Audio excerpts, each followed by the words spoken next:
ओम शांति। 25 जनवरी 2025 बाबा के महावाक्य।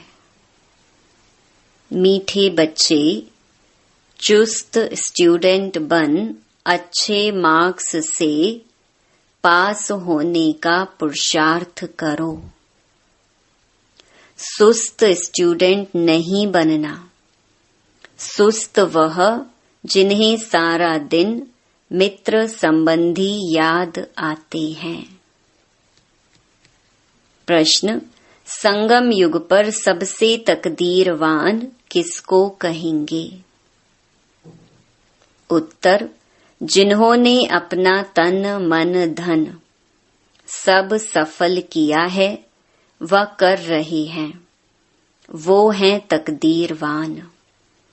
कोई कोई तो बहुत मनहूस होते हैं, फिर समझा जाता है तकदीर में नहीं है।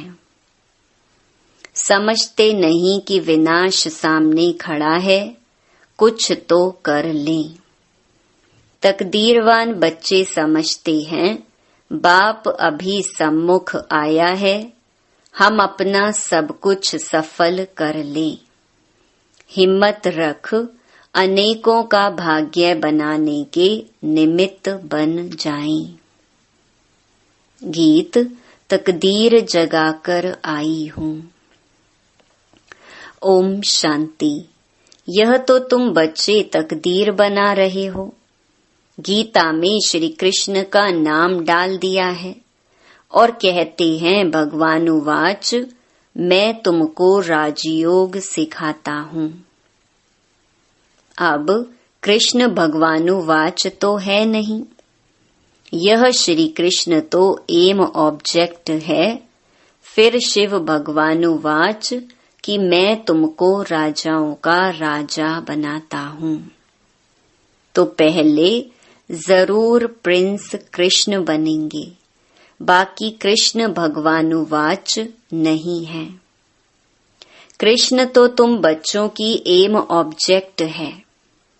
यह पाठशाला है, भगवान पढ़ाते हैं, तुम सब प्रिंस प्रिंसेस बनते हो।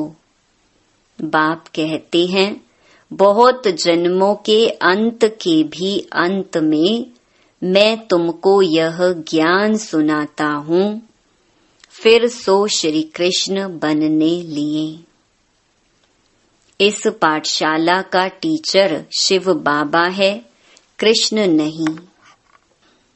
शिव बाबा ही दैवी धर्म की स्थापना करते हैं। तुम बच्चे कहते हो हम आए हैं तकदीर बनाने। आत्मा जानती है हम परमपिता परमात्मा से अब तकदीर बनाने आए हैं। यह है प्रिंस प्रिंसेस बनने की तकदीर। राजयोग है ना।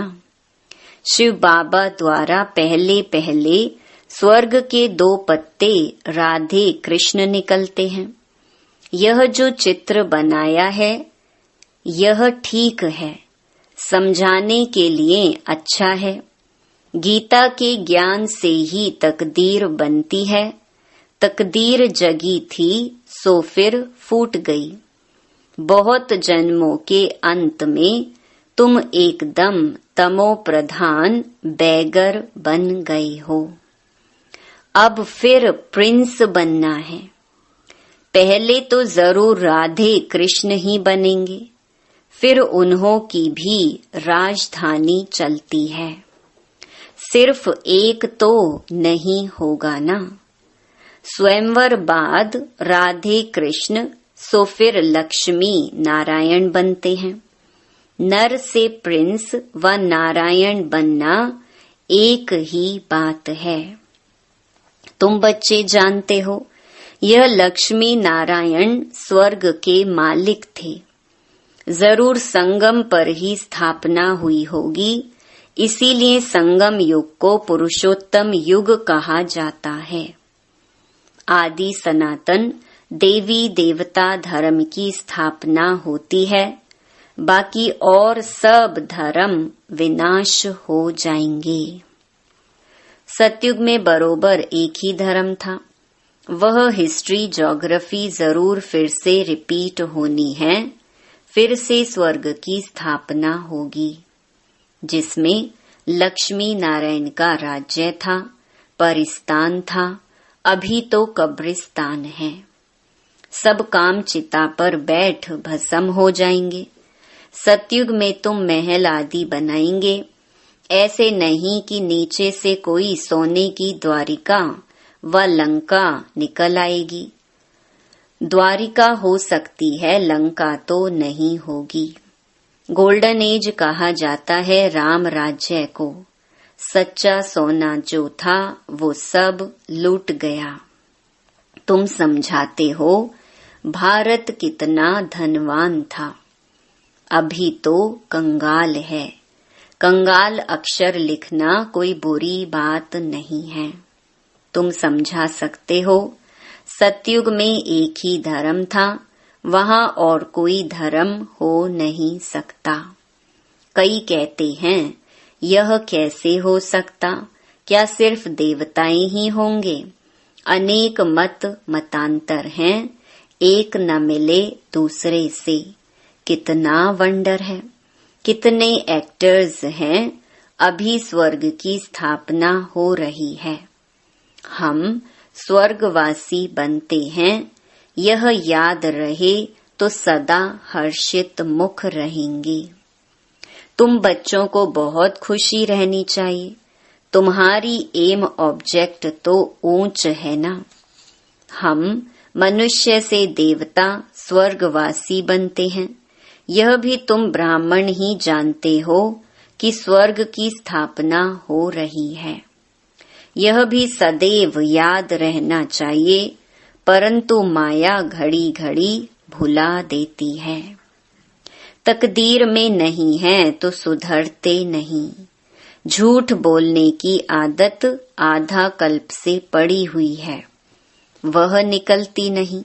झूठ को भी खजाना समझ रखते हैं, छोड़ते ही नहीं तो समझा जाता है इनकी तकदीर ऐसी है। बाप को याद नहीं करते। याद भी तब रहे जब पूरा ममत्व निकल जाए। सारी दुनिया से वैराग्य।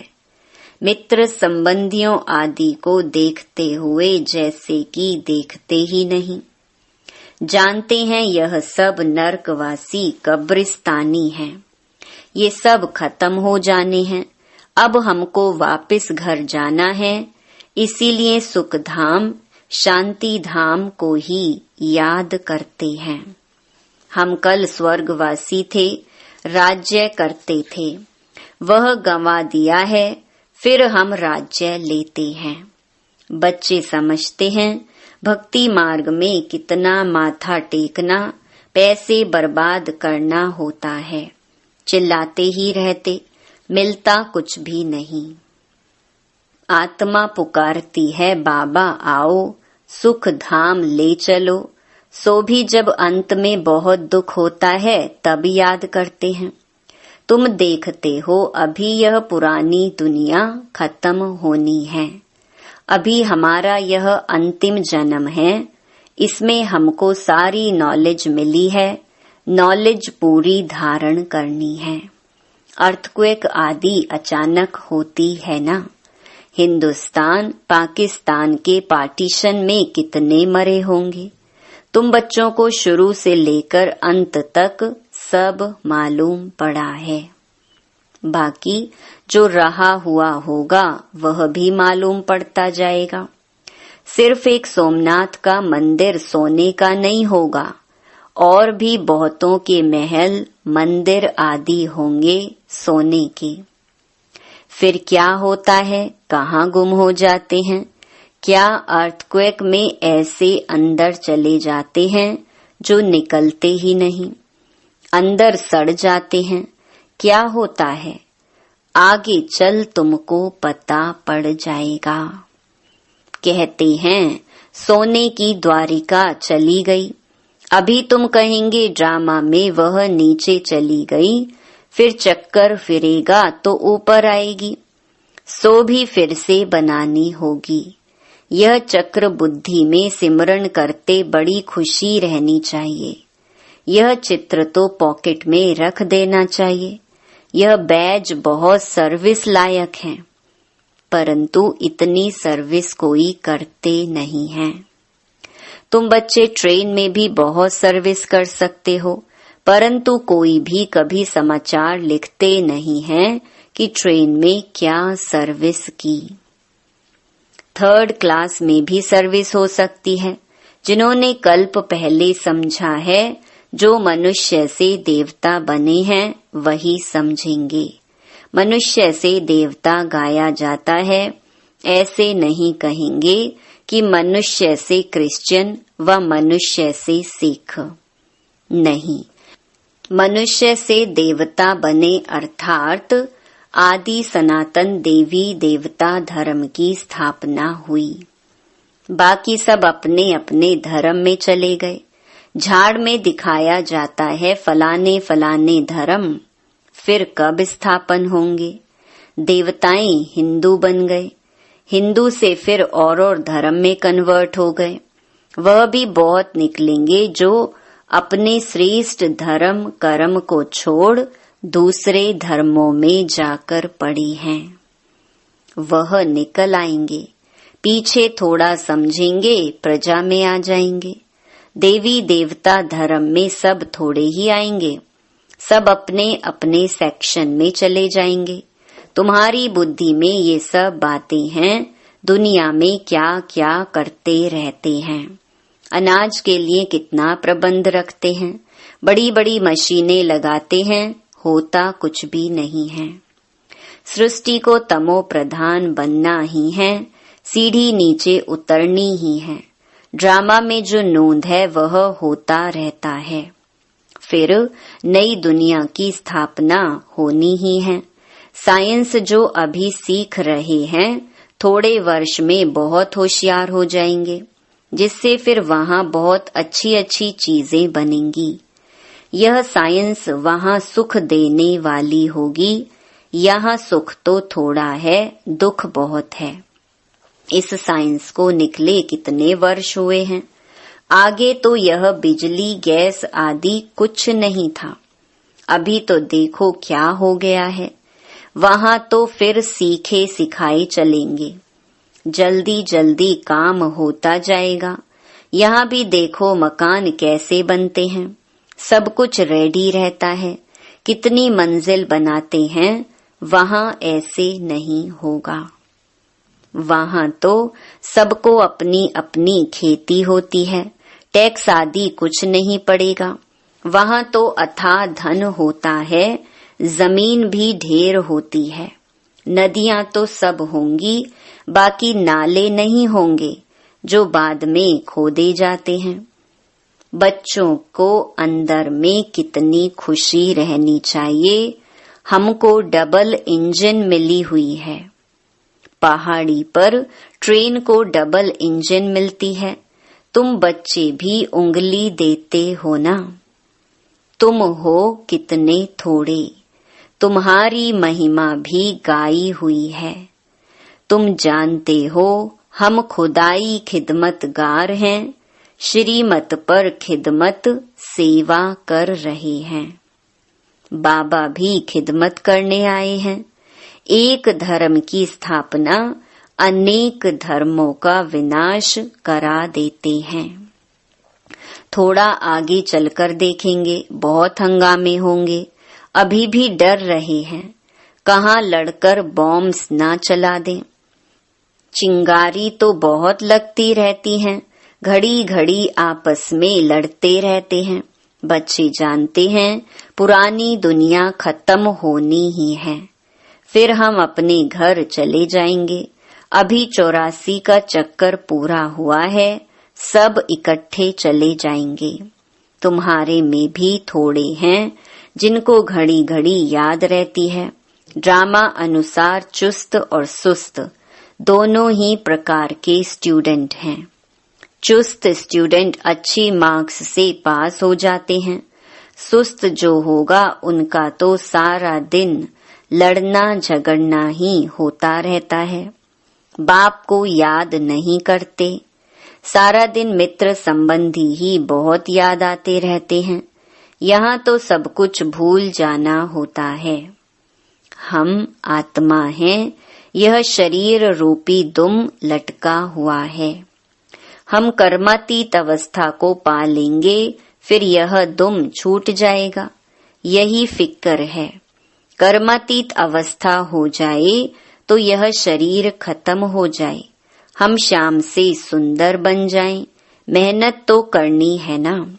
प्रदर्शनी में भी देखो कितनी मेहनत करते हैं।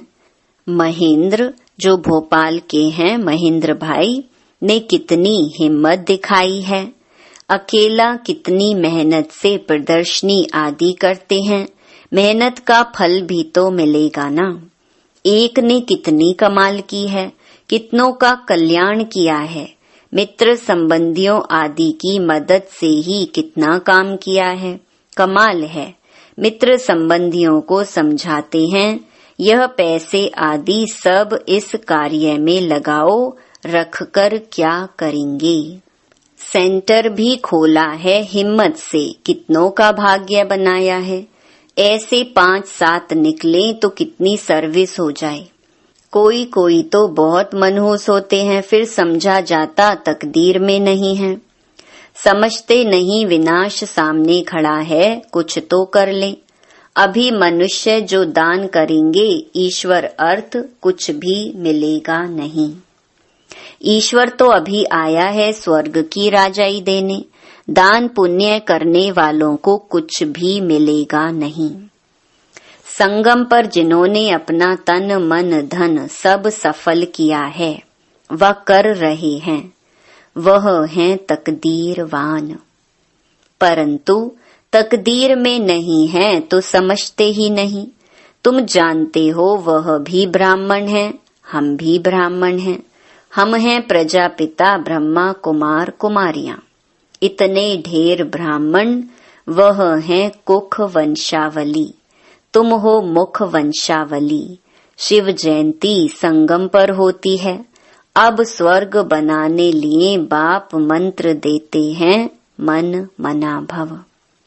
मुझे याद करो तो तुम पवित्र बन पवित्र दुनिया का मालिक बन जाएंगे। ऐसे युक्ति से पर्चे छपाने चाहिए। दुनिया में मरते तो बहुत है ना। जहाँ भी कोई मरे तो वहाँ पर्चे बांटने चाहिए। बाप जब आते हैं तब ही पुरानी दुनिया का विनाश होता है और उसके बाद स्वर्ग के द्वार खुलते हैं। अगर कोई सुखधाम चलना चाहे तो यह मंत्र है, मन मना भव। ऐसा रसीला छपा हुआ पर्चा सबके पास हो। शमशान में भी बांट सकते हैं। बच्चों को सर्विस का शौक चाहिए। सर्विस की युक्तियां तो बहुत बतलाते हैं। यह तो अच्छी रीति लिख देना चाहिए। एम ऑब्जेक्ट तो लिखा हुआ है। समझाने की बड़ी अच्छी युक्ति चाहिए। अच्छा, मीठे मीठे सिकिलधे बच्चों प्रति मात पिता बाप दादा का याद प्यार और गुड मॉर्निंग। रूहानी बाप की रूहानी बच्चों को नमस्ते। धारणा के लिए मुख्य सार। पहला, कर्मातीत अवस्था को प्राप्त करने के लिए इस शरीर रूपी दुम को भूल जाना है। एक बाप के सिवाय कोई मित्र संबंधी याद न आए, यह मेहनत करना है। दूसरा, श्रीमत पर खुदाई खिदमतगार बनना है। तन मन धन सब सफल कर अपनी ऊंच तकदीर बनानी है। वरदान, कर्म भोग रूपी परिस्थिति की आकर्षण को भी समाप्त करने वाले संपूर्ण नष्टो मोहा भव। अभी तक प्रकृति द्वारा बनी हुई परिस्थितियां अवस्था को अपनी तरफ कुछ न कुछ आकर्षित करती हैं। सबसे ज्यादा अपनी देह के हिसाब किताब रहे हुए कर्म भोग के रूप में आने वाली परिस्थिति अपने तरफ आकर्षित करती है। जब यह भी आकर्षण समाप्त हो जाए तब कहेंगे संपूर्ण नष्टो मोहा। कोई भी देह की व देह के दुनिया की परिस्थिति स्थिति को हिला नहीं सके, यही संपूर्ण स्टेज है। जब ऐसी स्टेज तक पहुंच जाएंगे तब सेकंड में अपने मास्टर सर्वशक्तिमान स्वरूप में सहज स्थित हो सकेंगे। स्लोगन: पवित्रता का व्रत सबसे श्रेष्ठ सत्यनारायण का व्रत है। इसमें ही अतीन्द्रिय सुख समाया हुआ है। अपनी शक्तिशाली मनसा द्वारा सकाश देने की सेवा करो। मनसा सेवा बेहद की सेवा है। जितना आप मनसा से, वाणी से स्वयं सैंपल बनेंगे तो सैंपल को देख करके स्वतः ही आकर्षित होंगे। कोई भी स्थूल कार्य करते हुए मनसा द्वारा वाइब्रेशंस फैलाने की सेवा करो। जैसे कोई बिजनेसमैन है तो स्वप्न में भी अपना बिजनेस देखता है, ऐसे आपका काम है विश्व कल्याण करना। यही आपका ऑक्यूपेशन है। इस ऑक्यूपेशन को स्मृति में रख सदा सेवा में बिजी रहो। अच्छा, ओम शांति।